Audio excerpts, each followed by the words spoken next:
તો આજે આપણે વાત કરીશું સમતુલ્ય કેપેસિટન્સ। તો આકૃતિ પ્રમાણે જો તમને નીટ કે જેઈમાં પૂછાય કે ભાઈ આનું સમતુલ્ય કેપેસિટન્સ કેટલું થશે, બરાબર, બધી પ્લેટ જે છે એનો એરિયા સમાન છે અને આ અંતર જે છે એ પણ સમાન છે। તો હવે આને સોલ્વ કેવી રીતે કરાય? સૌપ્રથમ પ્લેટને નામ આપી દો 1 2 3 4। સૌપ્રથમ પ્લેટને નામ આપો ક્રમશઃ 1 2 3 4। ત્યારબાદ એ ડ્રો કરો અને ત્યારબાદ એ માંથી કેટલી પ્લેટ નીકળે છે જો એ માંથી 1 અને 4। તો એ માંથી તમે એક પ્લેટ બનાવો અને એની સાથે ચોથી પ્લેટ બનાવો એટલે 1 4 ક્યાંથી નીકળે છે? એ માંથી। તો એ માંથી 1 અને એ માંથી 4। હવે ત્યારબાદ એકની સાથે કોઈ પ્લેટ છે, બીજી પ્લેટ જોવાની છે, એકની સાથે બીજી પ્લેટ છે, કોની? તો કે બીની। તો અહીંયા આપણે લઈએ બીજી પ્લેટ, કોની છે આ? તો કે બીની પ્લેટ છે। એકની સાથે બે પ્લેટ છે પણ બે પ્લેટ કોની છે? બીની। ત્યારબાદ ચોથાને જો બીજા સાથે ત્રીજી પ્લેટ લેશો નહીં, કેમ?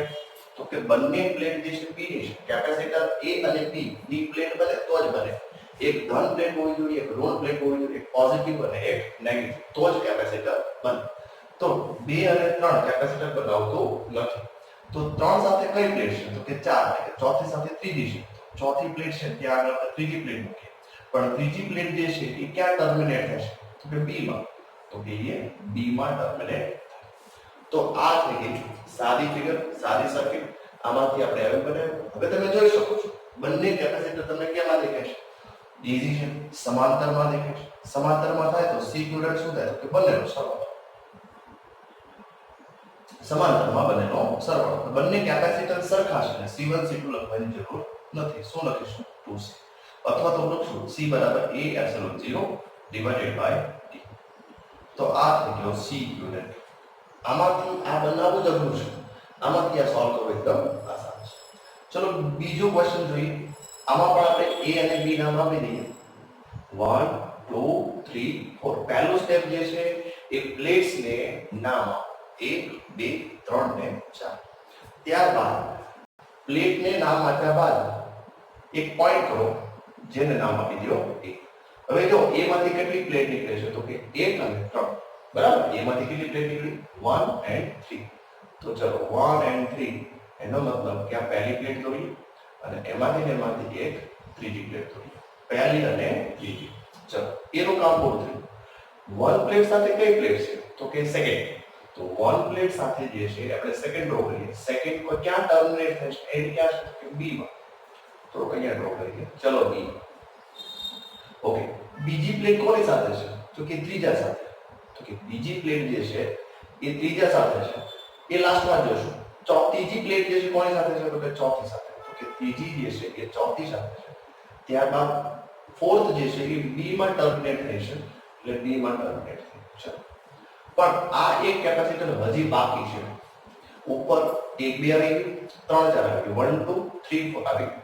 હવે 2 અને 3 બાકી, એનો મતલબ કે બીજી પ્લેટમાંથી અહીંથી આ બીજો છેડો જે છે બીજા પ્લેટમાંથી એક પ્લેટ તમારે અહીંયા લેવી જોઈએ, જેને આપણે સેકન્ડ કહીશું।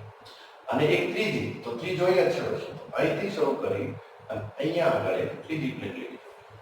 તો તમે જોઈ શકો છો ત્રણેય કેપેસિટર અહીં તમને સમાંતરમાં દેખાય છે, અને સમાંતરમાં હોય તો સરવાળો સીધો। તો C ઇક્વિવેલન્ટ શું થાય? તો કે 3 C C C, ટોટલ કેટલું થઈ ગયું? 3C, એટલે 3 A એપ્સિલોન 0 ડિવાઇડેડ બાય, તો આ થઈ ગયું C ઇક્વિવેલન્ટ। ત્યારબાદ આ સર્કિટ સોલ્વ કરીએ। આ સર્કિટની અંદર પણ આપણે 1 2 3 4 અહીંયા કોમન પ્લેટ આપી છે। A અને B તો છે જ, પણ કોમન પ્લેટ છે, બરાબર છે। તો પહેલા આપણે શરૂઆત કરીએ કે પહેલા A ડ્રો કરી લઈએ। A માંથી એક જ પ્લેટ છે, માત્ર એક પ્લેટ છે, જેને આપણે કહીશું 2। A માંથી માત્ર એક જ પ્લેટ છે, એ 2। બેની સાથે કઈ પ્લેટ છે? 1, એટલે આપણે અહીંયા ડ્રો કરી લઈએ 1। આ એક પ્લેટ જે ડ્રો કરી એની સાથે બીજી પ્લેટ કઈ છે? તો કે 4, એટલે અહીંયા આપણે આગળ જઈએ અને અહીંયા લઈએ 4। તમે લો 1 ની સાથે 4, એટલે 1 ની સાથે 4। ચોથી પ્લેટ સાથે કઈ પ્લેટ છે? તો કે ત્રીજી, એટલે ચોથી પ્લેટ સાથે આપણે 3 ત્રીજી લઈએ અને ક્યાં ટર્મિનેટ થઈ? તો કે B માં, અહીંયા B। ચાલો હવે તો કે આ બાકી 2 3 તો કે બીજું એટલે આ બે સર્કિટ તો કે અહીંથી એક પ્લેટ ઉપાડો જેને નામ આપી દો P અને ત્રીજું એટલે અહીંયા આ એન્ડ છે તો ત્રીજું એટલે અહીંથી એક નામ આપી દો 3 તો આ થઈ ગઈ સમતુલ્ય ફિગર પેલા હવે આ બંને પહેલા આપણે શ્રેણીમાં સોલ્વ કરીએ તો I C છે અને I C છે તો C અને C શ્રેણીમાં સોલ્વ કરીએ બંને સમાન હોય અને શ્રેણીમાં હોય તો ફોર્મ્યુલા થાય C/n ફોર્મ્યુલા શું થાય C/n એટલે Cm ના n નો મતલબ કેપેસિટરની સંખ્યા તો કેપેસિટરની સંખ્યા કેટલી છે 1 અને 2 C/2 તો એનો મતલબ ઉપરનું શ્રેણી જોડાણ જે છે એની સમતુલ્ય ફિગર જે છે એ આ રીતે થશે આ C/2 અને આ C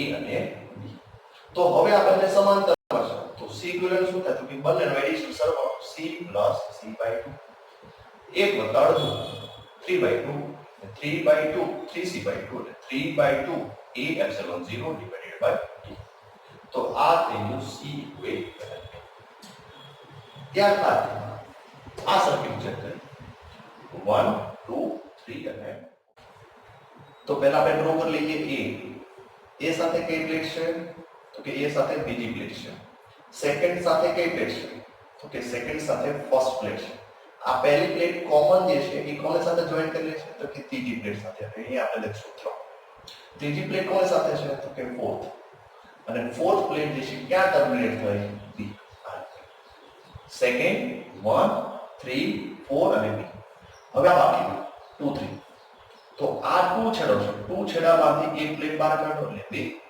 અને 3 અને આ 3 છેડો છે આમાંથી એક પ્લેટ બહાર કાઢો જેને આપણે કહીશું 3 તો હવે આ બંને પહેલા આપણે સમાંતરમાં જોઈન્ટ કરીએ તો C C ટોટલ શું થઈ જશે તો કે 2C અને આ શું થાય તો કે C A અને B હવે બંનેને શ્રેણીમાં જોડીએ તો શ્રેણીનો ફોર્મ્યુલા આવશે તો કે ઉપર ગુણાકાર નીચે સરવાળો ઉપર ગુણાકાર નીચે સરવાળો 2C + C શું થઈ 3C એક C કેન્સલ એટલે 2/3 C ની જગ્યાએ હું લખું A epsilon 0 divided by તો આ ટોટલ જે છે ચાર અલગ અલગ તમને પ્લેટ બેઝ સર્કિટ આપી છે જેનું તમારે સમતુલ્ય સર્કિટ બનાવવી પડે અને ત્યારબાદ એનું સમતુલ્ય કેપેસિટન્સ મળી શકે આપણી NCERT ની અંદર આવી કોઈ સર્કિટ આપી નથી છતાં પણ નીટ કે JEE ની અંદર આવા પ્રશ્નો પૂછાતા હોય છે તો પ્રિપેર કરો તો ચલો આવી સર્કિટ જે છે એના સમતુલ્ય કેપેસિટન્સ મેળવવાનો પ્રયત્ન કરીએ હવે જો આ કેપેસિટરની જે સર્કિટ જે છે એમાંથી વિદ્યુત બહાર જાય છે એટલે Q1 અને Q2 જશે આ રીતે પણ અહીંયા અંદર શોર્ટ સર્કિટ છે આને શોર્ટ સર્કિટ કહેવાય શોર્ટ સર્કિટ હોવાથી વિદ્યુત બહાર અહીંયા જશે નહીં યાદ રાખો શોર્ટ સર્કિટ કહેશું અહીંયા કેપેસિટર છે નહીં એટલે સીધો વિદ્યુત બહાર અહીંથી શરૂ કરીને આમ જતો રહેશે એનો મતલબ આ ગણતરીમાં આવે ને શોર્ટ સર્કિટ હોવાથી બરાબર છે શોર્ટ સર્કિટ હોવાથી ગણતરીમાં નહીં આવે એટલે જો હવે છે જ લેવું સમજો એનો મતલબ આ બંને જે છે એ સમાંતરમાં છે તો સમાંતરમાં શું થાય સરવાળો C + C શું થશે 2 બીજો એક્ઝામ્પલ એના જેવો છે તો અહીંથી A માંથી પ્લસ છેડો હોય માઈનસ હોય તો વિદ્યુત ભાર અહીંથી નીકળ્યો આ વિદ્યુત ભાર અહીંથી જાય છે પણ અહીંયા પણ શોર્ટ સર્કિટ કરેલો છે એનો મતલબ કે વિદ્યુત ભાર અહીંયા જવાનો નથી એટલે વિદ્યુત ભાર અહીંથી આમ જઈ અને પાછો આવશે એટલે આ ગણતરીમાં લેવાનું નથી એટલે વિદ્યુત ભાર જે છે એ અહીંથી નીકળ્યો અને પાછો અહીંયા આવી તો આ બંને કેમાં છે સમાંતરમાં કે શ્રેણીમાં ઓફકોર્સ એક જ વિદ્યુત ભાર છે જો એટલે શ્રેણીમાં તો શ્રેણીમાં શું થાય ઉપર ગુણાકાર નીચે સરવાળો અથવા જો બંને સમાન હોય તો C/n એટલે કેટલા છે તો 1 અને 2 C/2 તો અહીંયા થશે C equivalent C divided by 2 ત્રીજી ફિગર જે છે એ સમજવા જેવી છે આને સોલ્વ કેવી રીતે કરવી આને સોલ્વ કરવા માટે આ જે પોઈન્ટ જે છે જંકશન પોઈન્ટ બરાબર છે એને આપણે નામ આપવા પડશે આને નામ આપી દો x તો આને પણ તમારે x આપવું પડશે આ પોઈન્ટને y આપો તો આ પોઈન્ટ જે છે જ્યાં જોઈન્ટ થાય એને પણ y આપવું જોઈએ તો હવે તમારે શું કરવું જોઈએ એક x પોઈન્ટ લઈ લો અને એક y પોઈન્ટ બરાબર હવે તમે 1/1 કેપેસિટર જો આ કેપેસિટર કેપેસિટર જે દેખાય છે કોની વચ્ચે છે? x અને y ની વચ્ચે. એટલે x અને y ની વચ્ચે આપણે ડ્રો કરી લીધું. આ કેપેસિટર કોની વચ્ચે છે? એ પણ x અને y ની વચ્ચે છે. એનો મતલબ કે x અને y ની વચ્ચે છે. આ કેપેસિટર એ પણ x અને y ની વચ્ચે છે. એનો મતલબ કે x અને y ની વચ્ચે જ કેપેસિટર છે. તો હવે તમે જો ત્રણેય કેમાં દેખાય છે? સમાંતરમાં. તો સમાંતરમાં હોય તો c ઇક્વિવેલન્ટ શું થાય? c + c + c 3c. ફરીથી એકવાર સમજાવી દઉં. આની સર્કિટ જ્યારે પણ પૂછાય ત્યારે તમારે પહેલા જે છે આ જે જંકશન હોય એને તમારે નામ આપી દેવાના છે xx અને y. જે નામ આપેલા હોય એને સેપરેટ લખી નાખો. ત્યારબાદ 1 by 1 કેપેસિટર ધ્યાનમાં લો. આ કેપેસિટર કોની વચ્ચે છે? x અને y ની વચ્ચે દોરી નાખો. આ કેપેસિટર કોની વચ્ચે દેખાય છે? x અને y ની વચ્ચે. આ કેપેસિટર x અને y ની વચ્ચે. હવે જો તમે તો ત્રણેય કેપેસિટર સમાંતરમાં છે. સમાંતરમાં છે ખબર કેમ પડે? તો કે વિદ્યુતભારના દાખલા આપણે Q1 Q2 Q3. ઓકે. ત્યારબાદ આના અનુરૂપ એક દાખલો છે પહેલા આગળ લઈએ. તો તમે જો અહીંયા પણ આપણે x નામ આપી દીધું અને x આપી દીધું. બરાબર? અને આ પોઈન્ટ જે છે ને y આપી દીધો. તો આ પોઈન્ટ શું થઈ જશે? y. તો હવે અહીંયા આગળ આપણે પહેલા જોઈએ, પહેલા a ડ્રો કરીએ. a માંથી કેટલા કેપેસિટર નીકળે? જો અહીંથી જાય તો a માંથી a ની સાથે બે કેપેસિટર છે. a ની સાથે આપણે બે કેપેસિટર જોઈન કરી લઈએ. ચાલો. a ની સાથે આપણે બે કેપેસિટર જોઈન કર્યા. એક આ અને એક આ. બે આવી ગયા. હવે b ની સાથે તો અહીંયા આપણે b લખી નાખ્યું. b અને b સાથે કેટલા કેપેસિટર છે? તો કે b ની સાથે આ કેપેસિટર, આ બે કેપેસિટર b સાથે છે. એનો મતલબ b સાથે બે કેપેસિટર છે. અને એ બંને પાછા જોઈન્ટ થાય x અને y. તો હવે આ કેપેસિટર આવી ગયું, આ કેપેસિટર બાકી આવી. કોની વચ્ચે છે? x અને y ની વચ્ચે. તો આ પોઈન્ટ હતો x અને આ હતો પોઈન્ટ y. તો એની વચ્ચે આ કેપેસિટર આવી જશે. પણ અહીંયા તમારે વિસ્ટન બ્રિજની એક ફિગર છે જે યાદ રાખવાનું છે. વિસ્ટન બ્રિજનું એક રૂલ છે. વિસ્ટન બ્રિજના અનુસંધાને આપણે વિસ્ટન બ્રિજ છે. જો કેપેસિટર 1 અને કેપેસિટર 2, કેપેસિટર 3, કેપેસિટર 4 આપેલા છે તો C1 / C2, C1 / C2 અને C3 / C4 જો થાય, આનો ગુણોત્તર અને આનો ગુણોત્તર જો સમાન હોય તો વચ્ચેનું કેપેસિટર કેન્સલ કરો. ચેપ્ટર નંબર 3 ની અંદર ડિટેલમાં આવશે. અત્યારે હાલ પૂરતું આપણે એટલું યાદ રાખીએ કે આ બંનેનો ગુણોત્તર અને આ બંનેનો ગુણોત્તર જો સમાન થાય જોઈએ તો આ 1/3 અને 2/6 તો 1/3 થયું. બંને સમાન છે. જો બંને સમાન હોય તો આ કેપેસિટર કેન્સલ કરી શકાય. તો એનો મતલબ કે નવી આકૃતિ આપણે આવી દોરીએ. જો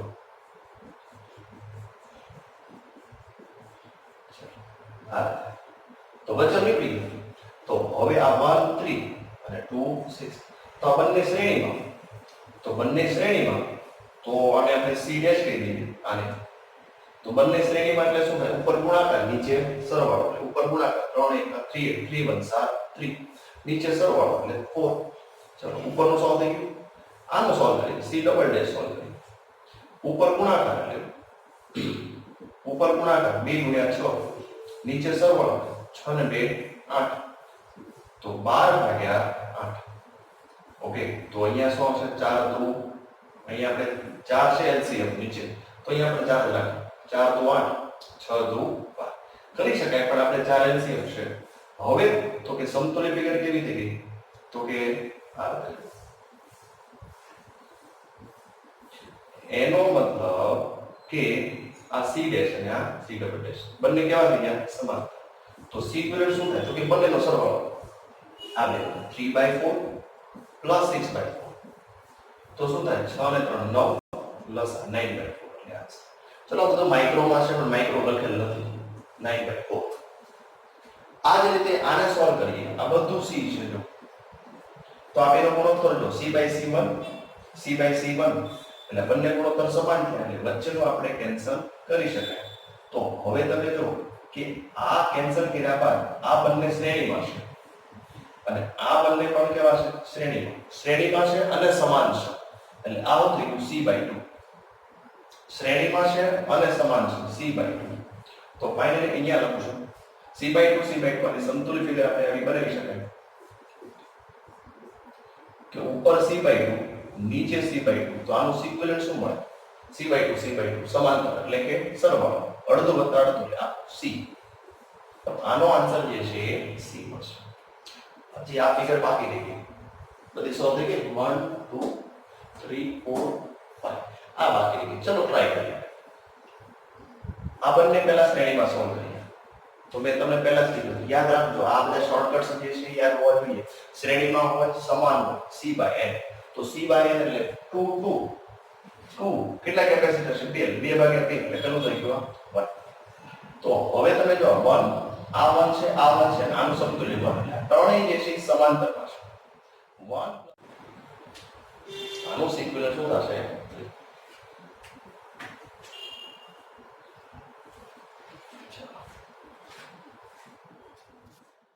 ચલો આ ત્રીજી ટાઈપના સમ છે તમને રકમ આપ્યું હોય 1 2 3 4 5 6 6 પ્લેટ દ્વારા આ રીતે કેપેસિટર બન્યું છે બધી પ્લેટનો ક્ષેત્રફળ સમાન છે તો આનું સમતુલ્ય કેપેસિટર મેળવો યાદ રાખો આ રીતે વિદ્યુત પ્રવાહ જતો હોય આ રીતે વિદ્યુત પ્રવાહ જતો હોય તો બંને કેપેસિટર જે છે એ આવશે સમાંતર આ બંને પ્લેટ જે છે એ આ રીતે છે એટલે કેપેસિટર બનાવી શકે નહીં એટલે એક કેપેસિટર આ જેને C1 કહીશું એક કેપેસિટર આ C2 પણ બંને કેમાં છે સમાંતરમાં છે તો સમાંતરમાં શું થાય સરવાળો તો C ઇક્વિવેલન્ટ શું થાય તો કે C1 C2 C1 C2 એટલે કે C1 એટલે AF70 divided by D plus C2 એટલે શું તો કે અહીંયા 2D અંદર છે AF70 ડિવાઇડેડ બાય 2D 1 વત્તા અડધું એટલે 3/2 AF70 ડિવાઇડેડ બાય D ચલો સોલ્વ થઈ ગયું આમાં પણ જો તમે વિદ્યુત ભાર આ આવે છે એક અહીંયા જાય એક અહીંયા જાય એક અહીંયા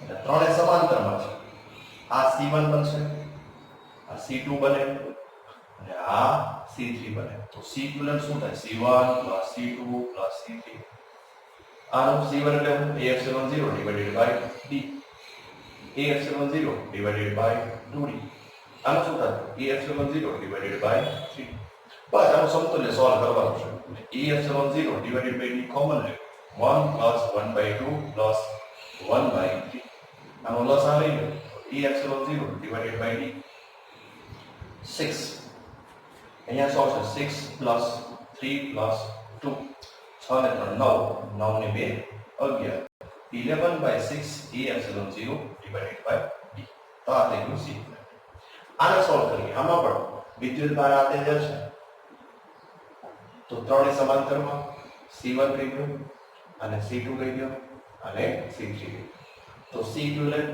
એડિશન સમાંતર હોય ને સરવાળો અહીંયા D છે ને AF70 ડિવાઇડેડ બાય D અહીંયા 2D છે ને AF70 ડિવાઇડેડ બાય 2D અહીંયા પાછું D છે ને AF70 divided by D total 1 ને 1 2 2 ને અડધું અઢી એટલે 5/2 AF70 ડિવાઇડેડ બાય આ કેટલું C તો આ પ્રમાણેની ફિગર પણ નીટ અને જેઈ માટે ખાસ કરીને પૂછાય છે સાવ સહેલી છે બધા સમાંતરમાં છે 1 2 3 ગમે એવી ફિગર આપી શકે તમને બરાબર છે આડી તેવી કોઈ પણ ફિગર આપે આ જે કેપેસિટર આ પ્લેટ જે છે એ કેપેસિટર બનાવી શકે નહીં આ રીતે હોય તો જ કેપેસિટર બને